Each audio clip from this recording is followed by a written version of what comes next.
Welcome friends to my channel relish food. এসে পড়েছি আবার। আশা করি সবাই ভালোই আছেন। বেশ ভালোই গরম পড়ে গেছে। আজকে আমি একটু চিকেন রান্না করব ভেবেছিলাম, বাট আমার ছেলের ইচ্ছেতে সেটাকে আমাকে স্ট্রু করতে হয়েছে।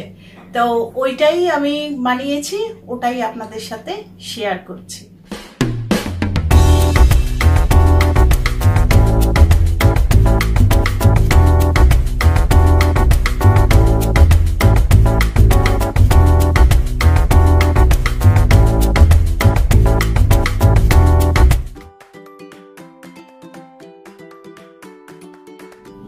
চিকেন স্টু করার জন্য একটু চিকেন নিয়ে নিয়েছি, বললাম অল্প একটু করব, তো এখানে 250 মতো চিকেন হবে হয়তো, ওইটুকু নিয়েছি এই চিকেনটুকুর জন্য। হ্যাঁ, এটাই কিন্তু মাথায় রাখতে হবে, 250 গ্রাম চিকেনের জন্য এখানে আমি এইটুকু পেঁপে নিয়েছি, ক্যাপসিকাম নিয়েছি, গাজর নিয়েছি, আলু নিয়েছি আর বিনস নিয়েছি।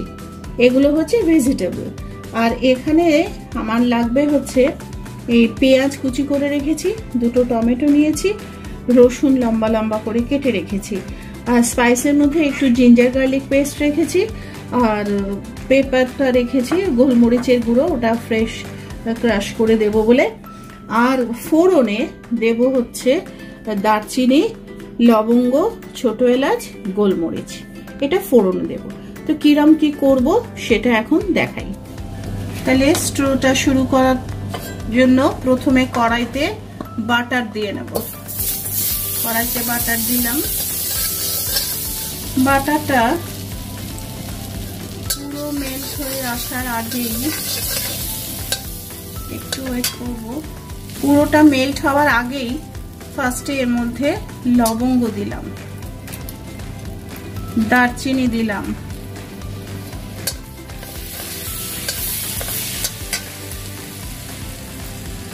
ছোট এলাচ দিলাম, আস্ত গোলমরিচ দিলাম, দিয়ে এটাকে আগে একটু নাড়বো, ভেজে নেব। এটা আমরা সবাই জানি যে স্টু এর মধ্যে কোনো মশলা মানে গুঁড়ো মশলা পড়ে না, জাস্ট ভেজিটেবল, মাংস আর ইনগ্রেডিয়েন্টস। মাংসটা তো দেখালাম আগেই, আমি একটু ম্যারিনেট করে রেখেছিলাম মাংসটা, সেটা মাংসটা দিয়ে দিলাম। দুজনের মতো শুরু করছি। এই কথাটা বারবার বলছি এই কারণে যে দুজনকার মতো বা যেটুকু আমি দেখাচ্ছি এইটুকুর জন্য যতটা ইনগ্রেডিয়েন্টস, জাস্ট বেশি হলে ইনগ্রেডিয়েন্টসটা সেভাবেই বাড়াতে হবে। মাংসটা একটু ভেজে নেবে।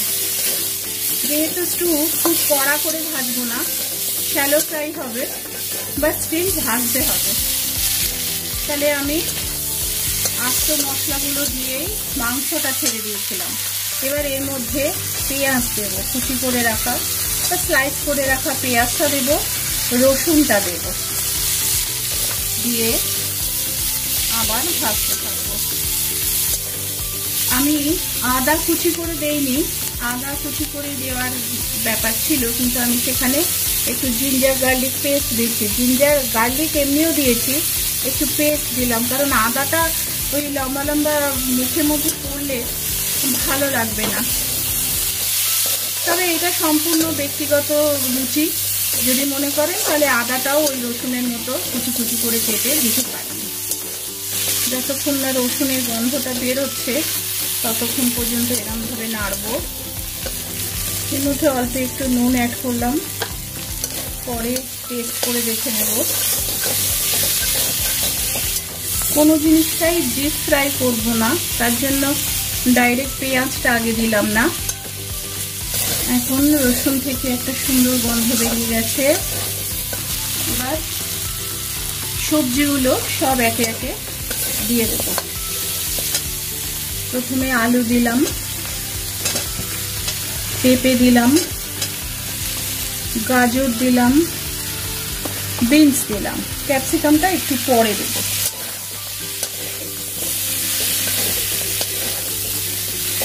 এবার এইগুলো সমেত একটু ভাজবো। সবজিগুলোর জন্য আর একটু নুন দিলাম।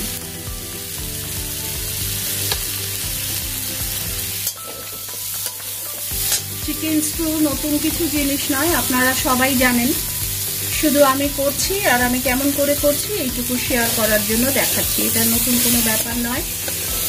আমি যেমন একটুখানি সবাই তেলের মধ্যেই পেঁয়াজটা দিয়ে নেয়, আমার তেলের মধ্যে পেঁয়াজটা না দিয়ে আমি মাংসটা ভেজে নিয়ে তার মধ্যে পেঁয়াজটা দিলাম। পেঁয়াজটা খুব ডিপ ফ্রাই স্মেলটা আমার মনে হয় এখানে ভালো লাগে না, এর জন্য আমি শ্যালো ফ্রাই নিলাম।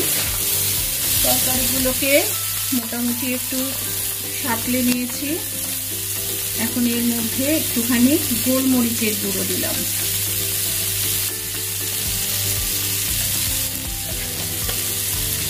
লাস্ট আমি এর মধ্যে ক্যাপসিকাম দিয়ে দিলাম।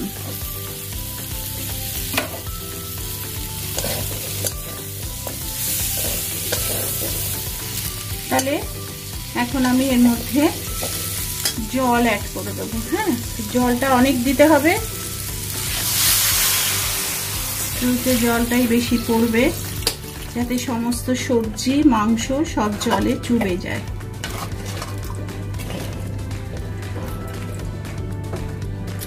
একটু দেবো কারণ কি এটা ফুটবে।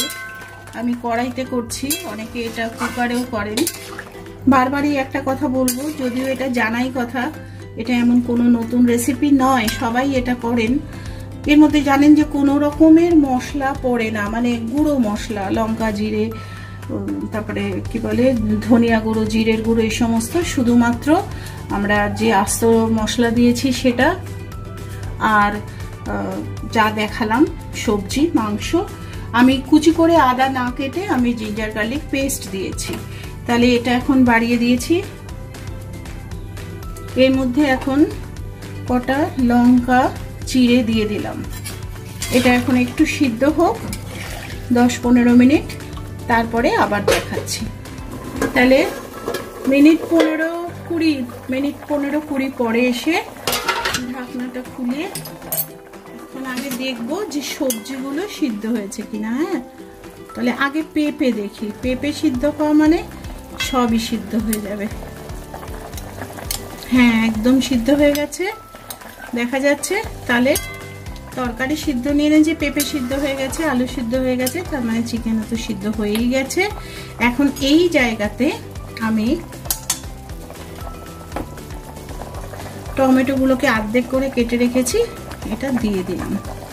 আগে দিলে সবজিগুলো সিদ্ধ নিত না, এর জন্য এখন দিলাম। এখন দিয়ে একটু 2-3 মিনিট রাখবো। যদি ছোট টমেটো থাকতো, যেরকম ওই ডাল ডিম দিয়ে করেছিলাম, তাহলে পরে ভালো হতো, কিন্তু ছোট ছিল না, তাই বড়টাই কেটে অর্ধেক করে দিলাম, এতে কোনো অসুবিধা নেই। এটা এখন একটুখানি রাখবো, বেশিক্ষণ নয়, কারণ এটা টমেটোটা এমনি গরম গরমে সিদ্ধ হয়ে যাবে। রেখে আমি সার্ভ করার আগে আবার দেখাবো। তাহলে হয়ে গেছে, দেখুন কমপ্লিট হয়েছে। এখন আমি সার্ভ করে দেখিয়ে দিচ্ছি। তার আগে একটু কাজ করব। এইটা রান্না কমপ্লিট করে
কিরকম ভাবে সার্ভ করেছি আর এই যে চিকেন স্টু হয়ে গেছে। অল্পই একটু বললাম যে ছেলের জন্য করেছি, দুজনের জন্য মতো করেছি। একটা কথাই বারবার বলছি যে যখন পরিমাণটা বাড়াবেন মশলাটাও তার সাথে সেরকমভাবে বাড়াবেন। গরমের দিনে এটা খেতে খুব ভালো লাগবে, পাতলা ঝোলের মতো হয় তো, এর জন্য দেখালাম, করলাম, শেয়ার করলাম। তাহলে দেখলেন এতক্ষণ আমার সাথে থেকে যে স্টু কি করে বানালাম, চিকেন স্টু।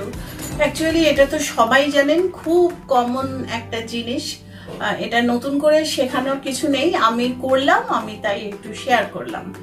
ওই অ্যাকচুয়ালি একটুখানি জায়গা আমি বোধহয় সবার থেকে বলবো না, কারোর থেকে হয়তো একটু কোনো জায়গা একটু আলাদা করেছি। আর একটা জিনিস বারবারই বলছি, আমি খুব অল্প করেছি, তো যতটুকু চিকেনটা হবে সেই পরিমাণে অন্য জিনিসপত্রগুলো নিতে হবে, এটা একটু মাথায় রাখবেন। তাহলে আজকের মতো আমার যা রান্না দেখানোর ছিল দেখিয়ে দিয়েছি। আবার সেই একই কথায় আসি যে আমার চ্যানেলটাকে লাইক করবেন, শেয়ার করবেন, নতুন যারা দেখছেন, নতুন ফ্রেন্ডস যারা আসছেন তারা সাবস্ক্রাইব করবেন। তাহলে ঠিক আজকের মতো এইটুকুই, আবার পরের দিন দেখা হবে।